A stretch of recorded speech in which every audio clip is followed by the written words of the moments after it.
This is the news on 92 Nigeria Info.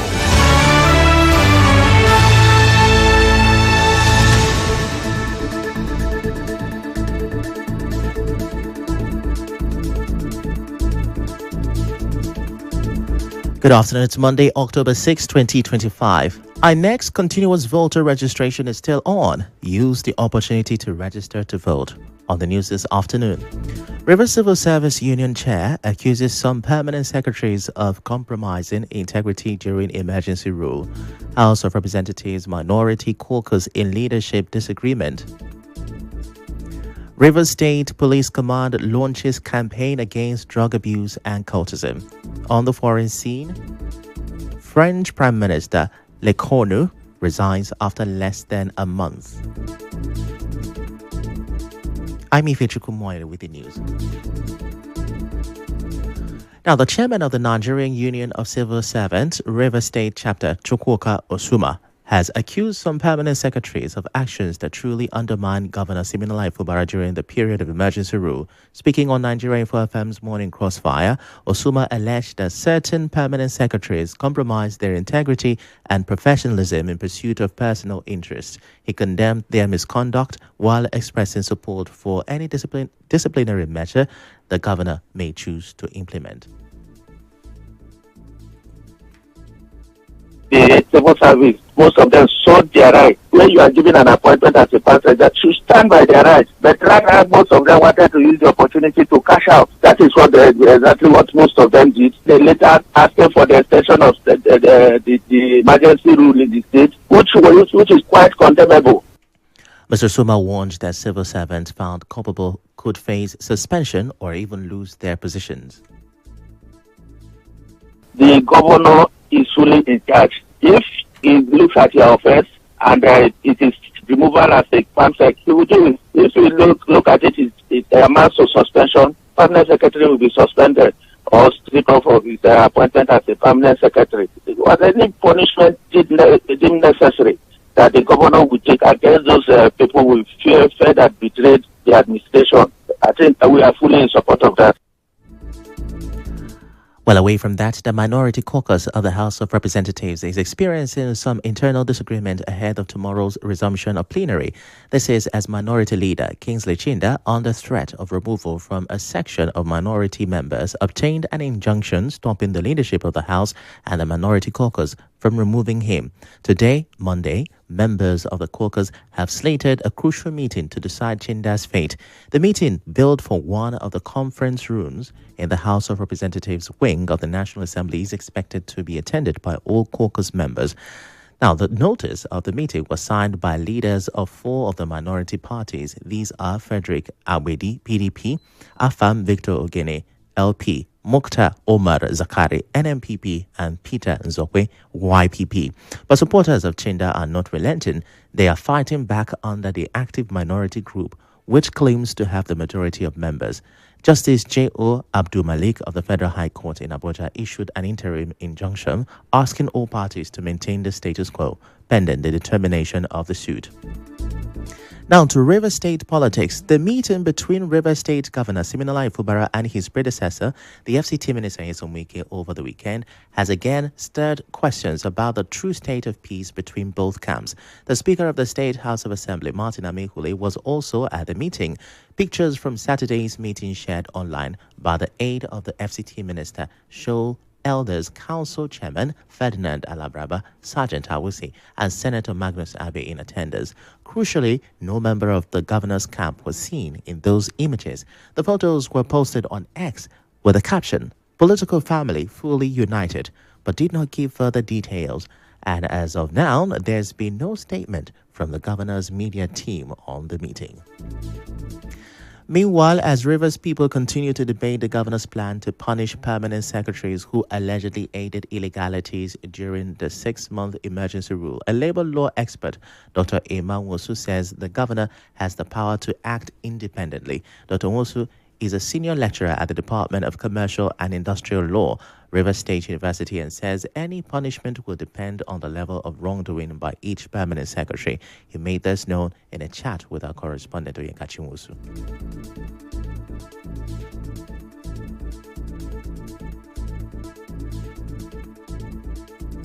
depending on the kind of infraction. There are infractions that you will commit as a civil servant that will be tantamount to summary dismissal. There is infraction you will commit that will be tantamount to suspension without pay. The rules are there. So at the end of the day, when the governor carries out his investigation, the information at his disposal, nobody knows, nobody has. He has them. So at the end of the day, he will punish them, of course, in accordance with the civil service rule. So I believe that the punishment that the governor will give, after investigation, will be in accordance with the civil service rule.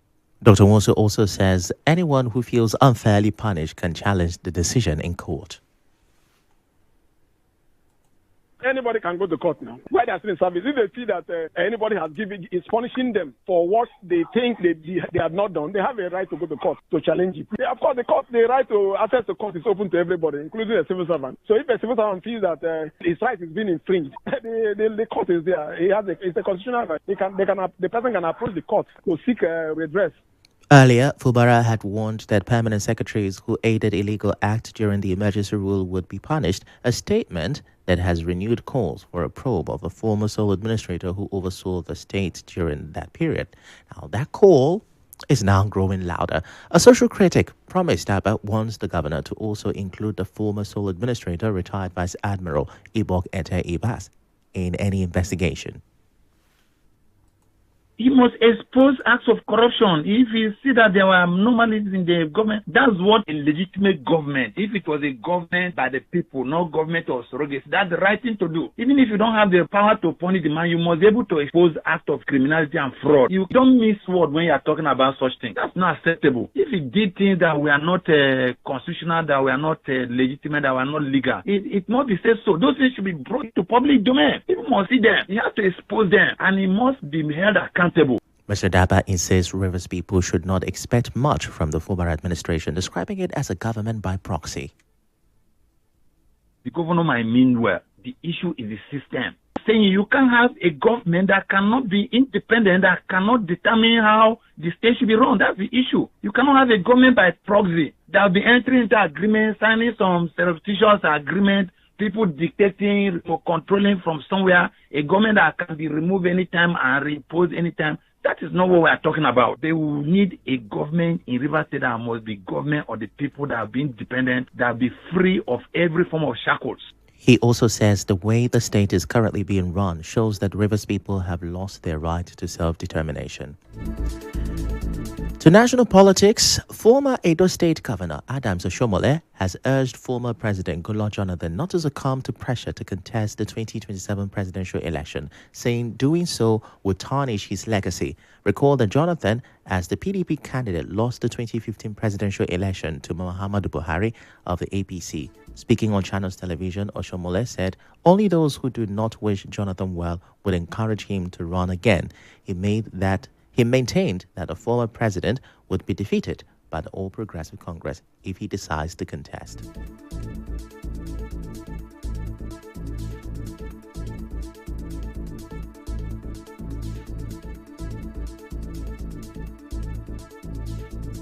If a man had a PDP at his best, at his peak, and he was defeated, I think only his enemy will push him to go into the race. There are other issues that may not be helpful to him. I think he has managed to demonstrate that out of power, you can be relevant and be at peace. If I were able to advise him, I will say, sir, maintain this status.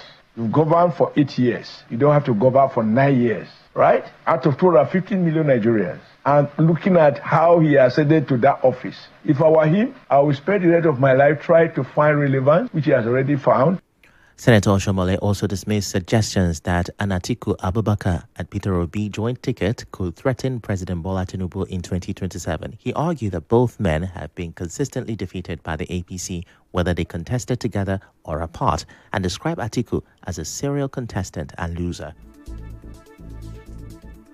Throw any number you want to throw. But the point is that when these two ran together, they were roundly defeated by APC. So why are you suggesting if the two now, what they did before, what happened? So you are the one who is recycling history. They have a history of being defeated together, and they have a history of being defeated apart. They ran together, they were defeated. They ran separately, they were defeated. So if they come back together, very good. They will still be defeated. And now the national I beg your pardon. The management of the National Assembly has cautioned aggrieved parliamentary workers against carrying out their planned protests and picketing of the complex as lawmakers resume plenary on Tuesday. The warning followed threats by some members of the Parliamentary Staff Association of Nigeria to embark on industrial action over alleged unresolved welfare and constitutional issues affecting staff. In a circular issued on Sunday by the Secretary, Human Resources and Staff Development, SCN AUSCN, on behalf of the clerk of the National Assembly, Kamoru Ogulano, the management warned that any attempt to disrupt legislative activities would attract severe disciplinary measures. The warning came on the heels of a letter by some concerned PASAN members dated October 3rd and addressed to the clerk of the National Assembly, accusing management of harassment and intimidation of union members, demanding transparency and adherence to the PASAN Constitution 2015. The petition, jointly signed by MC Odo, Yusuf Mohammed Abiola, and Chinenye Peace Nda, alleged that workers were being queried and threatened with suspension for insisting on the presentation of audited accounts to the Congress as required by the union's constitution. Still to come, Rivers State Police Command launches campaign against drug abuse and cultism. Stay with us. The local government council student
The growing cases of illicit drug use among young people in the state, the River State Police Command says it has launched a statewide campaign against cultism and drug abuse. Police spokesperson SP Grace Iringekoko says the campaign, organized in collaboration with the police campaign against cultism and other vices, is part of an ongoing commitment. She says the program, tagged Cultism, Drug and Academics, is focused on enlightening the students of joining cult groups or engaging in drug abuse. SP Iringekoko adds that the initiative also aims to promote a safer learning environment and encourage young people to embrace peace and positive lifestyles. Still talking about security, the 6th Division of the Nigerian Army says its troops have shut down 8 illegal oil refineries and arrested several suspected oil thieves across the Niger Delta. This is according to the Acting Deputy Director of Public Relations, Lieutenant Colonel Danjuma Jonah. In River State, the Army spokesperson says troops destroyed a newly built illegal refining site in John Krama 4 in Ahoda West, recovering over 3,500 liters of stolen crude oil, along with ovens, drums, and pipes. He added that along Aba Road in Oyibo, troops also intercepted a red Mercedes-Benz vacuum truck carrying more than 3,000 liters of stolen crude oil, and it was not restricted to just River State. Lieutenant Colonel Jonah says similar raids were carried out in parts of Imo and oil theft pretendment. These raids were carried out from September 21st to October 5th, 2025. To education now, the Teachers Registration Council of Nigeria, TRCN, says the shortage of qualified teachers is one of the main reasons education in the country is getting worse. The head of the council, Dr. Ronke Soyombo, said this today, Monday, while speaking on Channels Television to mark the 2025 World Teachers' Day. She explained that many people teaching in schools do not have the right qualifications, while some who truly want to teach cannot join because they are not properly trained. Dr. Soyombo added that the council is already working on ways to solve the problem and bring more qualified teachers into the system. Away from that, President Bola Ahmed Tinubu today, Monday, returned to Abuja. This was disclosed in a statement by the Special Advisor to the President on Information and Strategy, Bayo Onanuga. He said Tinubu's return followed a 10-day working visit to Lagos. In other news, the Nigerian Meteorological Agency NIMET has predicted rainy and thundery weather conditions across Nigeria from today to Wednesday. NIMET's weather outlook released on Sunday in Abuja envisaged thunderstorms with moderate rainfall over parts of Jigawa, Zamfara, Kano, Kaduna, Bauchi, Yobe, and Katsina in the northern states on Monday morning. Now, NIMET said in the south, light to moderate rains will affect Ondo, Imo, Abia, Enugu, Ebonyi, Anambra, Edo, Delta, Bayelsa, Rivers, Cross River, and Akwa Ibom State. The agency cautioned residents in flood-prone areas to activate emergency responses, avoid driving during heavy rains, secure loose objects, and take precautions against strong winds and low nighttime temperatures. In business, the Group Chief Executive Officer of the Nigerian National Petroleum Company Limited, NNPCL, Bayo Ojulari, says Nigeria's oil production will rise to about 1.8 million barrels a day before the end of the year. Mr. Ojulari said this on Sunday after meeting President Bola Tinubu in Lagos. He explained that the company has carried out repairs and maintenance work in August and September to boost oil production. He said all the efforts are expected to show results this month and that by the end of the year, Nigeria should be producing up to 1.8 million barrels of crude oil each day. In entertainment, Nigerian singer Habib Okikiola, popularly known as Portable, has called on the government to ban prank videos following a recent altercation at Port Harcourt International Airport. Portable was reacting to a viral video that shows him dressed in beige attire and attempting to confront an unidentified individual amid a crowd of onlookers and airport personnel. Security guards in blue uniforms can be seen restraining the singer, pulling him away from the scene and toward a waiting vehicle in the airport's parking area. In a video response shared on his Instagram page today, Monday, now Portable broke his silence, claiming he was the victim of an attack by death pranksters, individuals who stage extreme pranks involving fake deaths for online content. In sports, Barcelona missed the chance to return to the top of La Liga after being thrashed by Sevilla. And now, we'll bring you news from around the world. France's Prime Minister Sébastien Lecornu has stepped down from his job less than 1 day after his new team of ministers was announced. Mr. Lecornu said this morning that he could not continue because the political parties refused to work together or make peace. The French President Emmanuel Macron met with him for about an hour before the news was made public by the government. The surprise resignation comes just 26 days after Mr. Lecornu was chosen to replace the former Prime Minister François Bayrou, whose government had collapsed.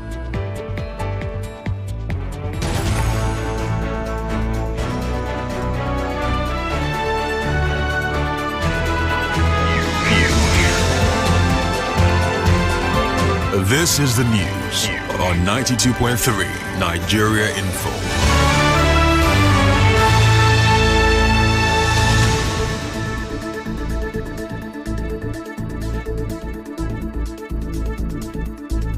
On the news this afternoon, you heard the Rivers Civil Service Union Chair has accused some permanent secretaries of compromising their integrity during emergency rule. The House of Representatives Minority Caucus is in a leadership disagreement ahead of plenary resumption. The Rivers State Police Command has launched a campaign against drug abuse and cultism. On the foreign scene, French Prime Minister Lecornu has resigned after less than a month. The news was edited by Martha Okiri. To reach the news team, send an SMS or WhatsApp to 0808-721-7215. I'm Ifechukwu Muonyili. Many thanks for listening.